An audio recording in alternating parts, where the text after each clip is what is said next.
안녕하세요, 파리파이어입니다. 이번 영상에서는 맥쿼리 인프라에 대해 분석해 보려고 합니다.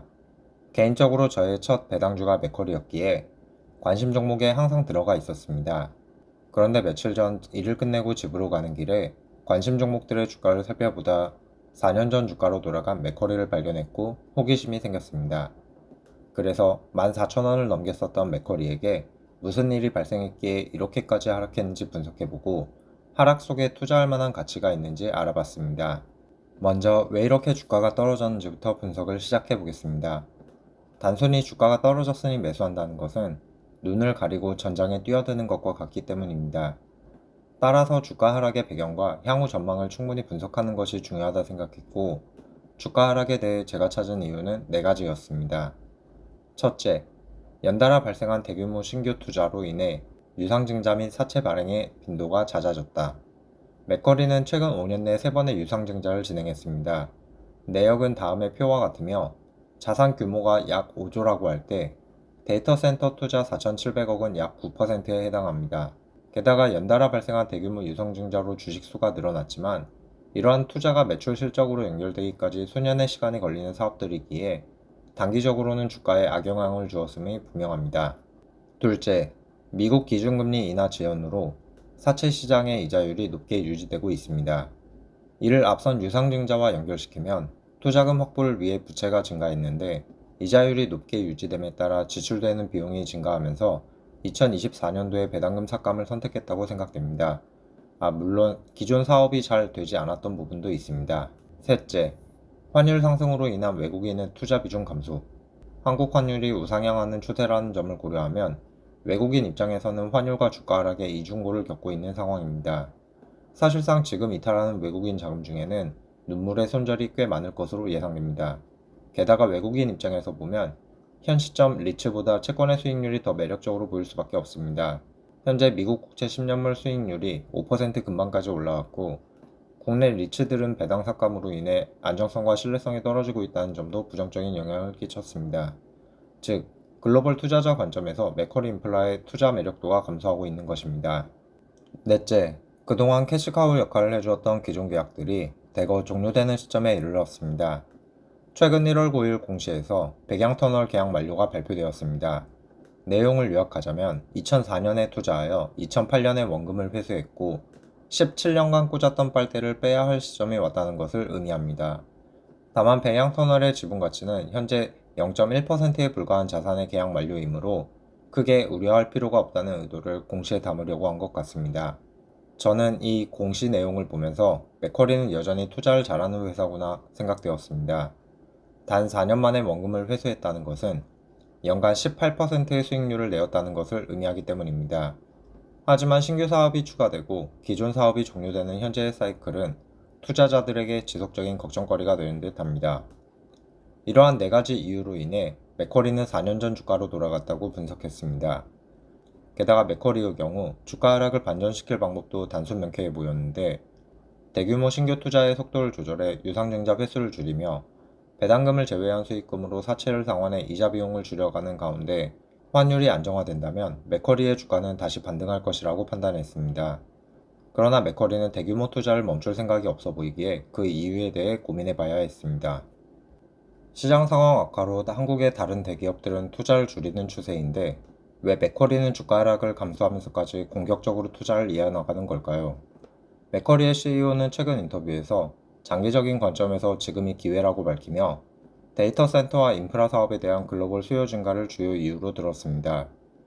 요약하면 현재 한국 대기업들은 주력 사업의 시장 상황이 악화되며 투자를 망설이게 되는 반면 맥쿼리의 기존 사업들은 MRG 구조와 같은 철저한 안전장치가 마련되어 있어 시장 상황 악화의 영향으로부터 상대적으로 덜 영향받습니다.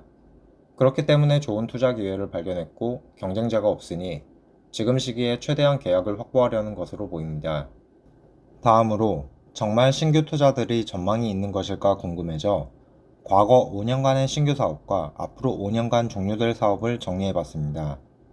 신규 사업으로는 21년 동북선 도시철도, 23년 CNCT 에너지, 24년 하남 데이터 센터가 있었고 종료 예정 사업으로는 25년 백양터널, 27년 수정산 터널, 29년 광주 제2 순환고속도로가 있습니다. 저 바리파이어의 개인적인 시각으로 터널이나 도로에서 철도, 에너지, 데이터로의 포트폴리오 전환은 섹터만 보면 신규 사업이 보다 수익성이 높아 보였습니다.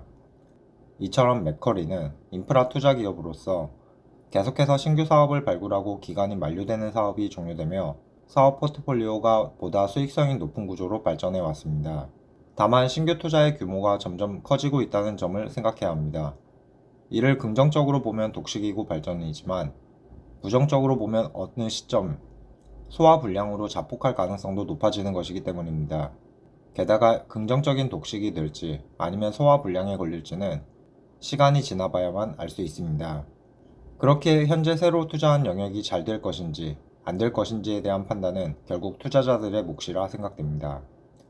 다만 시간이 지남에 따라 실적 발표를 통해 방향성이 드러날 것이며 주가도 이에 반응할 것으로 보입니다. 특히 자본금 대비 부채 비율과 이자 비용의 증가는 소화 불량으로 수입 및 현금 흐름 개선을 통한 배당금 증가는 긍정적인 방향의 독식으로 간다는 지표가 될 것입니다. 그래서 현재까지의 방향성은 어떠한지 데이터를 정리해봤습니다. 다음의 표는 21년부터 3년간의 순이익, 배당금, 부채, 발행 주식수 등 주요 재무지표의 변화를 요약한 내용입니다. 순이익과 배당금은 23년까지 증가 추세였으나 24년 배당금은 하락이 결정되었습니다. 나머지 부채와 발행 주식수는 어떤 변화가 있었을지 24년 4분기 실적 발표에서 더욱 관심 있게 살펴볼 예정입니다. 하지만 이러한 판단을 데이터만 보고 진행하면 아쉬운 점이 있습니다. 바로 과거 성과입니다.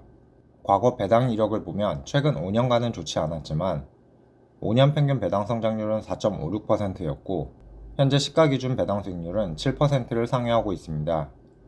배당금으로만 차트를 그리면 우상향하는 추세가 나옵니다. 저는 바리스타 파이어족으로 배당의 예측 가능성에 높은 점수를 주는 편인데 솔직히 24년 배당 삭감에 대해 긍정적인 평가는 어렵지만 탄탄한 사업 구조와 미국 기준금리 하락 시 배당 성장 가능성까지 고려하면 현재의 주가는 매력적인 수준으로 보입니다. 매력도를 좀 더 객관적으로 분석하기 위해 다음의 표를 준비했습니다. 맥쿼리와 VNQ, 알트리아를 비교한 자료로 배당 수익률과 주가 배당 성장률을 나타냈습니다. 맥쿼리는 배당 성장률이 이 중 가장 높았음에도 시가 배당률은 중간 정도에 위치해 있습니다. 끝으로 역사적 정고점까지 보유한다고 가정할 때 기대 수익률은 다음과 같습니다. 저는 대략 5년 안에 정고점에 한 번은 도달할 것으로 예상하며 계산했고 정고점에 도달 시 매도한다고 가정하면 25년 1월 13일 주가 기준으로 연간 최소 14.92%에서 최대 45%의 기대 수익률 값이 나왔습니다.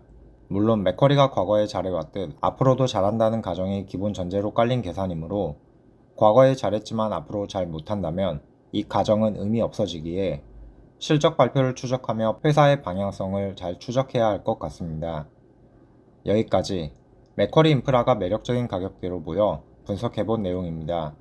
끝까지 시청해주셔서 감사합니다. 구독과 좋아요는 더 좋은 영상으로 보답하겠습니다.